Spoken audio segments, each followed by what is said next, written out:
Halo teman-teman, apa kabar? Ketemu lagi di channel saya, dan hari ini kita akan belajar tentang tujuan pengembangan bahan ajar. Nah, di video sebelumnya itu sudah ada definisi dan juga jenis-jenis bahan ajar. Sekarang kita lanjut ke tujuan pengembangan bahan ajar. Apa sih sebenarnya tujuan pengembangan bahan ajar itu? Kenapa kita harus membuat bahan ajar? Nggak pakai aja yang ada?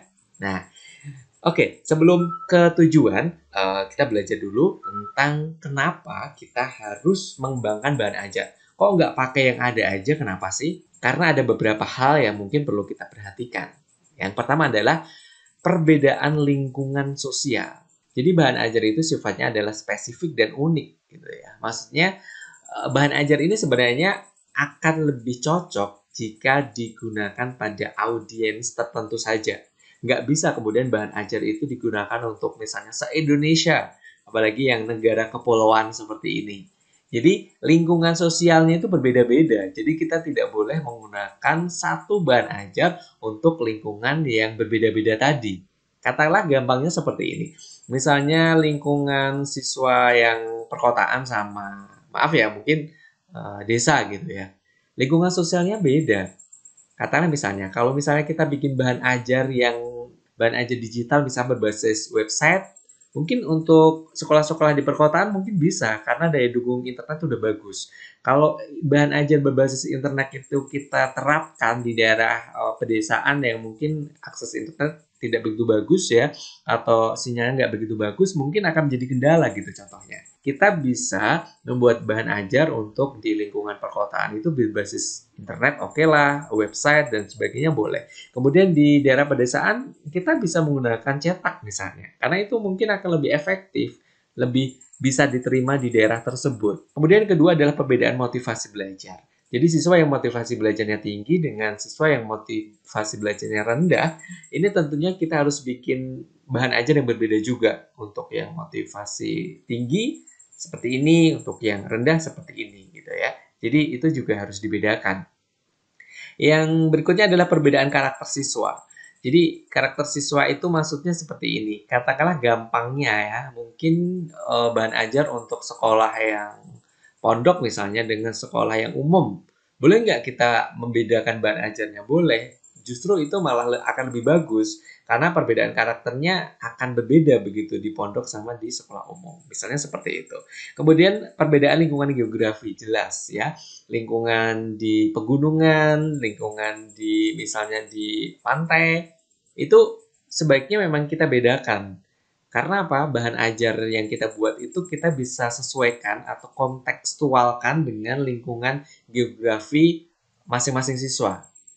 Ya, mungkin di lingkungan yang pergunungan kita bisa bikin sebuah apa ya, misalnya bacaan gitu ya, bacaan yang bisa mengeksplorasi lingkungan pegunungan, atau mungkin di lingkungan yang di daerah-daerah pesisir gitu ya, pantai, itu bacaan-bacaannya bisa kita bikin atau kita buat untuk mengeksplorasi sumber daya alam yang ada di daerah pesisiran tersebut gitu teman-teman. Nah, cara mengembangkannya bagaimana? Cara membuatnya bagaimana? Secara umum sih ada dua ya. Yang pertama adalah menulis sendiri atau berkelompok dengan bahan ajar yang benar-benar baru.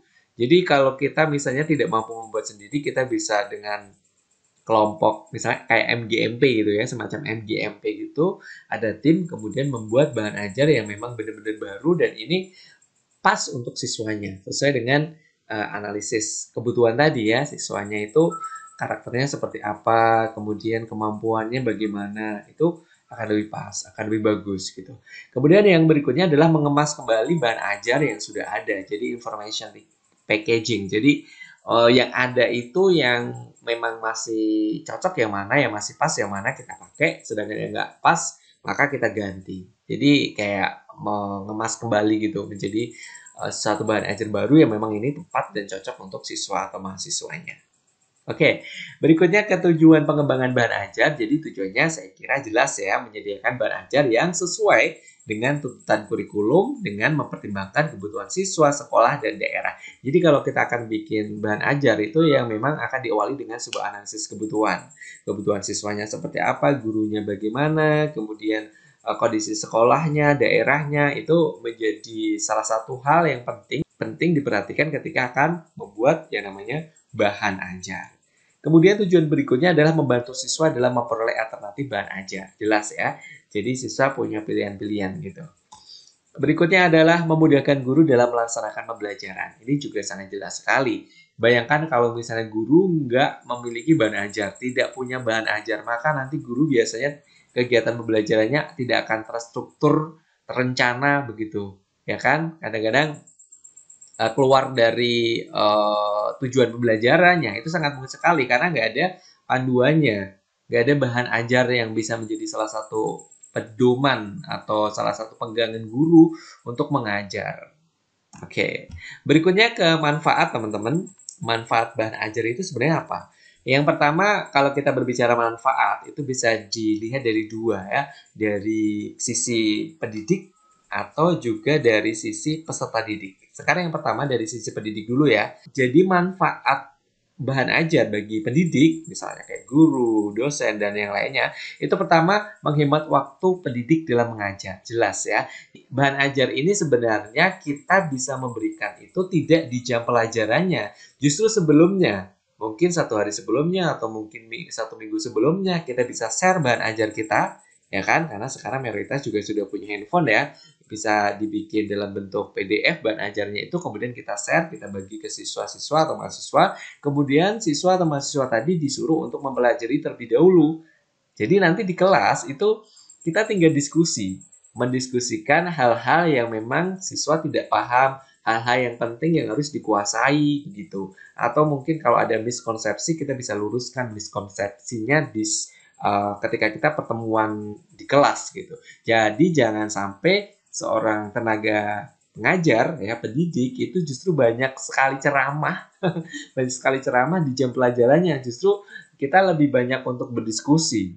Bahan ajar ini diberikan sebelum pembelajaran, satu hari sebelumnya, satu minggu sebelumnya itu diberikan biar siswa mempelajari. Jadi ketika masuk ke kelas itu sudah ada bahan asupan-asupan apa ya istilahnya materi-materi yang masuk ke siswa, kemudian baru kita memperdalam lagi di jam pelajarannya begitu. Berikutnya adalah mengubah peran pendidik dari seorang pengajar menjadi fasilitator. Nah, kalau tadi yang pertama itu saya sudah sampaikan tadi itu dilakukan, maka nanti pendidik itu bisa menjadi fasilitator. Kalau misalnya kita ceramah itu kan kita tidak menjadi fasilitator. Kalau misalnya kita mengajar mayoritas kita ceramah, tidak menjadi fasilitator, tapi menjadi teacher center. Ya kan, harusnya kita menjadi fasilitator dengan cara memberikan bahan ajar tadi sebelum pembelajaran biar dipelajari nanti kemudian di kelas di jam pelajarannya seorang guru bisa menjadi fasilitator memfasilitasi diskusi itu gitu. Kemudian meningkatkan proses pembelajaran menjadi lebih efektif dan interaktif. Jelas ya ini kayaknya ya, meningkatkan proses pembelajaran menjadi lebih efektif dan interaktif. Karena ceramah-ceramah tadi itu nggak terlalu banyak gitu ya. Jadi kita bisa berdiskusi jadi lebih interaktif, waktunya juga lebih efektif. Kemudian berikutnya adalah pedoman bagi pendidik dalam pembelajaran, jelas. Jadi kita punya pedoman kalau misalnya ada bahan ajarnya, nggak ngawur gitu ya, lebih terarah lah gitu. Nah kawan-kawan, manfaat bahan ajar bagi peserta didik apa? Yang pertama adalah membantu peserta didik menjadi pembelajar yang mandiri. Karena tadi bahan ajar itu disampaikan sebelum pembelajaran, sebelum jam pelajaran. Jadi siswa bisa belajar sendiri dulu. Jadi menjadi lebih mandiri lah belajarnya. Kemudian yang kedua adalah pedoman peserta didik dan belajar, jelas ya. Ini menjadi pedoman, kalau ada bahan ajar, peserta didiknya itu juga nanti ada pedoman. Oh, saya nanti harus mempelajari ini, kemudian ini gitu. Lebih terarah.